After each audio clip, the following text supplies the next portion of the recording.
Yes, I tried reading something about Anthony Giddens' understanding of agency because I know he's one of the big theoreticians about it, and and I also read other stuff, and I have the feeling agency maybe could be seen also as some capacity of individuals to act independently and make free choices, including in conditions of strong political and hegemonic structures, and do change in spite of these structures. So it's somehow related to your idea of autonomy, which you discussed previously. And it could be a property of people, but also of organizations. I want now to take out a little bit, take back a little bit our look from our individual countries and look a little bit more in general to our region and to compare it to Western Europe or the USA, because different social context, different political and any culture, in fact, different culture maybe hints at different properties of the people who have or organizations who have agency. And I have the feeling many theories about agency deal with some kind of clean environment where people just act or just are. But I'm aware in our region of a fallen nature. So, I have the feeling often in our region, maybe somebody has some level of agency, but there is also some kind of fallen nature and of his person or his organizations. It's not pure essence. It is somehow something which is still to be emancipated, maybe.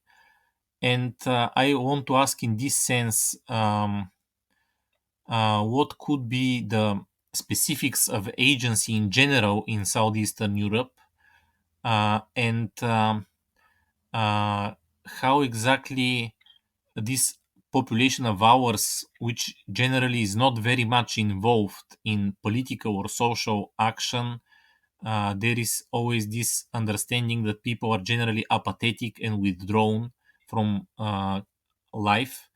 How could greater level of agency be encouraged and promoted in our region? Well, I think it does relate to the autonomy discussion that we had at the beginning. And again, in a collectivist society, from Hofstede's understanding of relying on the collective, the tribe, the group, whatever, you can look at agency, for instance, at China. Think about the reform that China had to go through when computers first appeared. And computers are very good at typing with a QWERTY keyboard, but that is not very useful when you have 10,000 ideograms to write in Chinese. So, I don't know, 30, 40 years ago, China was even considering the idea of ditching the Chinese alphabet just to make sure that they can use computers. But the collectivist agency of a country like China translates in the ability to formulate an objective and pulling resources because everybody believes that the collective makes better decisions. In our neck of the woods, in Western Europe, where we want to be, agency is more related to the individual, to the autonomy that an individual can muster when they see something that they think is wrong, and they set on changing the rules in such a way that injustice is done away with. Because our societies, Romania, Bulgaria, other people in the Balkans, even Hungary to some extent, are a bit more collective than we would like. We see that I believe in an objective set by my group. You believe in another objective set by your group. And because of group allegiance, collectivism, the two objectives come into conflict. Now, this is a problem because we do not educate individuals in terms of autonomy so that they can go and bring in allies one by one. But we think that a sort of a battle must entail between my group and your group, and whoever wins will get the cake and eat it too. So when we relate agency to the way our societies function today, we understand two things. Number one, as long as we keep being collectivist, we will not be able to muster the agency, the autonomous individual agency that we admire in Western Europe. And if we don't educate individuals to become autonomous, they will not be able to muster the agency that we admire in Western Europe. And apparently, we have made this decision that we don't want to be like China, but we do want to be like Western Europe. So we only have one choice, and that one choice is to make sure that in our societies we educate individuals toward autonomy, and that we sever the ties that keep these groups, collectives, tribes together. But we are not moving at the right pace in this direction, and it's going to take a lot more time than we would like. Unless this is a very conscientious effort, because otherwise we can forget about it and allow time to fix it, and then if you allow time to fix it, it will get fixed, but maybe in 100 years, and we want it fixed in maybe in 10 years. So this is the choice that we have. Okay. You mentioned well that yes. And Vladimir, you can. I'm sorry, just 1 second. You can see this new trend about agency related to autonomy in our region. You can see it if you look at a number of social movements with minorities. The type of feminism that we have in the Balkans is very different from the feminism that we had, I don't know, 50 years ago in the UK and the United States. Because in the UK and the United States 50 years ago, feminism was related to a collective agency of all women and relied on bringing in some allies from amongst the men. But in Romania, Bulgaria, Moldova, I'm sure if you look at it in Macedonia or in Albania, possibly even in Greece or Turkey, you will see that feminism is predicated on the autonomous agency of a woman who wants to be seen as equal and respected as a human being, not in comparison to a man, but in comparison to any other human being. And I think this is a very important shift in the way that we think about agency and autonomy in the Balkans. You also see that happening with the sexual minorities of gay, lesbian, bisexual, and so on. I think you also see it with the Roma minority.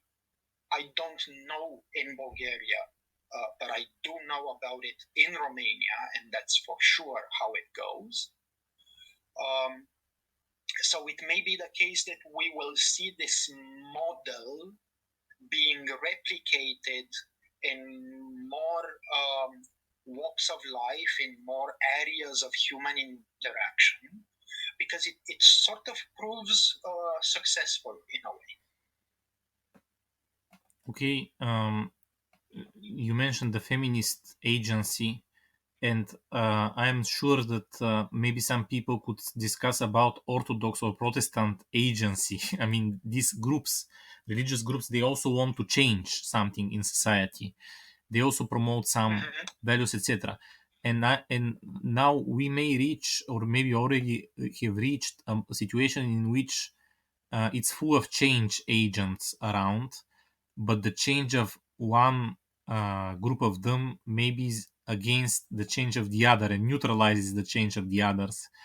And I think that makes once again important the issue of the center or of the balancer type of person, some kind of a person or organization or structure which plays the role of equilibrium, because we may well imagine that uh, every agency or every group has its righteousness or justice valid within certain limits. And it becomes also important what are the limits. So, Yeah, but I think the bridge is a better metaphor than the balance, the equilibrium, because the bridge brings allies together and also maintains the balance. A bridge that doesn't maintain the balance will collapse. But the bridge not only maintains the balance, it also brings allies together. And again, agency means that you have a clear objective, you have the resources and the allies, and the capacity to bring them together and channel their efforts in order to achieve the objective. So I think what we need is not necessarily a center that keeps the balance, but a center that bridges alliances between changes or objectives that are compatible. Now, it may be the case that some of the objectives that are not compatible will remain on the fringes, and they will probably continue to contribute to polarization. But I would very much like to focus on those objectives that relate to the bridge in the center, the one that brings everybody together, and that is mostly going to relate to some of the core values of togetherness and equality or equity, if you want, respect for human dignity. And this is not ideological to the left or to the right. This is simply human nature.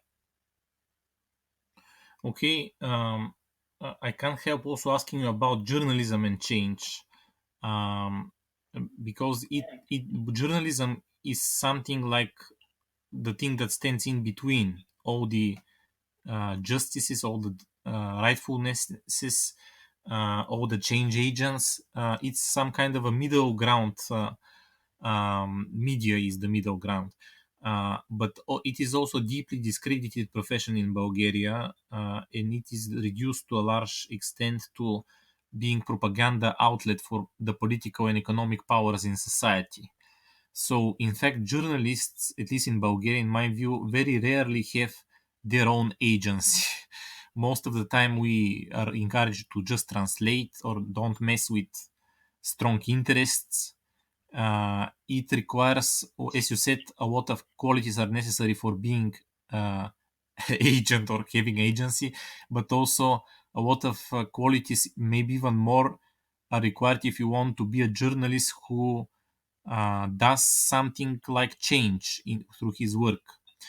And also, journalism or the press often becomes something like a stick. So when various economic groups or political parties want to battle, they battle through journalists. They use journalists as weapon. So in this sense, um, what is the potential of journalism to bring change in our region when it has such a fallen nature in general? But it Vladimir, I think we need to differentiate two very important aspects related to journalism. One is how journalism in general reflects the news. And this is a place where journalism cannot have agency, a place where journalism cannot attempt to change anything. If journalism simply reflects the news, then the journalist doesn't need to have an agenda other than the public interest. The other side of the coin is when you look at journalism as the group of people that are doing this job. Within this guild, so to say, journalists should have agency and should have specific objectives for change, in the sense that a journalist that agrees to become the stick of a politician or the propaganda outlet of a political party or the face of a specific oligarchic interest or the ally of a foreign agent. These should no longer be journalists.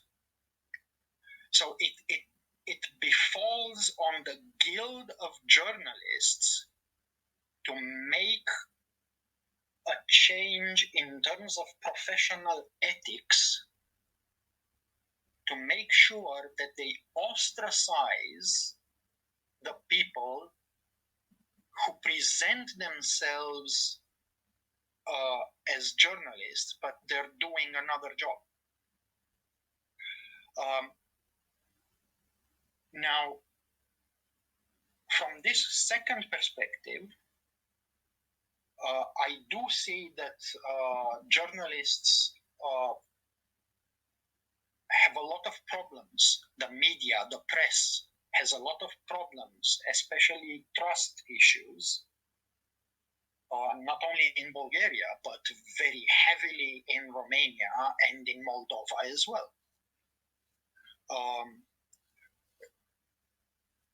Do I also see a movement of the professional guild of journalists to get rid of the rotten apples?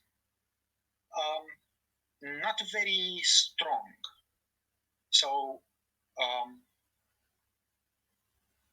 I believe there is a role for agency and for change, but not with respect to society and how we do the news, but with respect to how we do the job, with respect to professional ethics. Does it make sense to you? Very much, yes, for sure.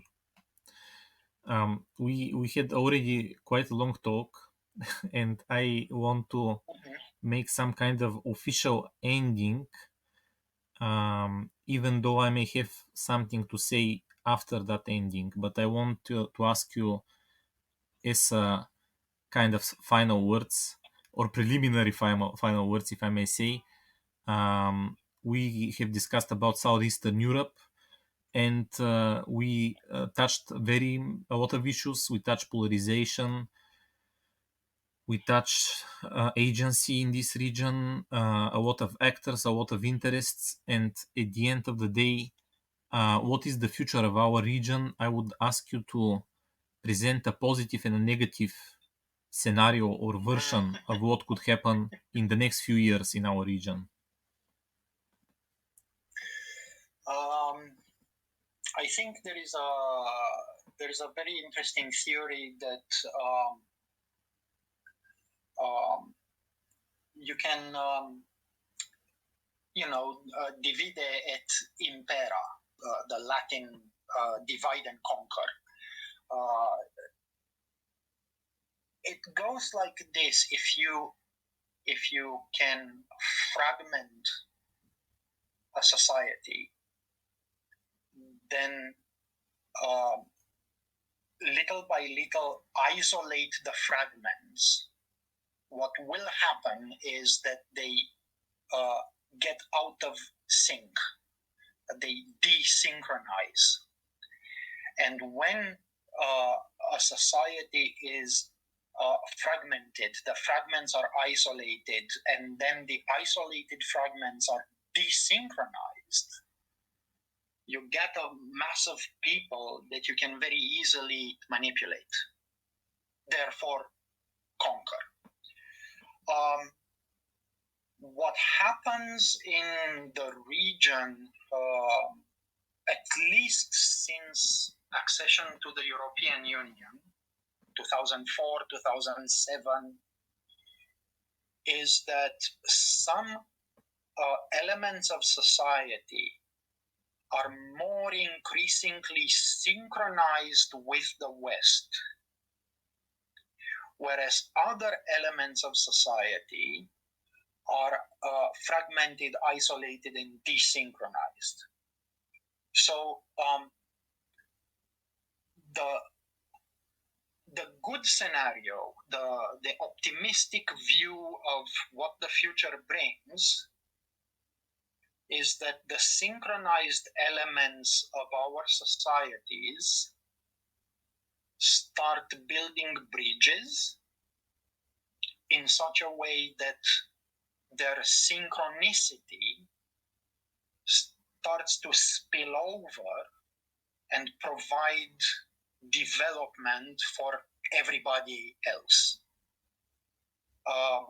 The bad scenario, the pessimistic view, is that the polarization among the isolated and desynchronized fragments gets so strong that we see a sort of a dissolution of the state and division in smaller political entities that cannot talk to each other. So burning the bridges. I am an optimist myself. I can be very dark when I describe specific political phenomena, but I am an optimist myself, and I strongly believe that we are headed in the direction of more and more synchronicity. The bridges over the Danube are a very good, or over the Prut River are very good metaphors for that. But I do believe that we are increasingly becoming more European, so-called Western, quote unquote. And that means that there is a brighter future, not only for us too, when we're going to retire in about 20 years or so, but more specifically for the kids that will be born next year in Romania, Bulgaria, and Moldova. When these kids will get of age at about 40 or 50, like we are today, life is going to be a lot better for them than it is for us today. Okay, I'm happy we end on a very positive note. I do believe our talk, and especially your perspectives, expanded the frames in which we think about all these issues. And I really hope that our readers somehow get good insights and ideas and maybe get some hope as well. And I believe we will continue with such type of podcasts when we feel there is need for that. So thank you.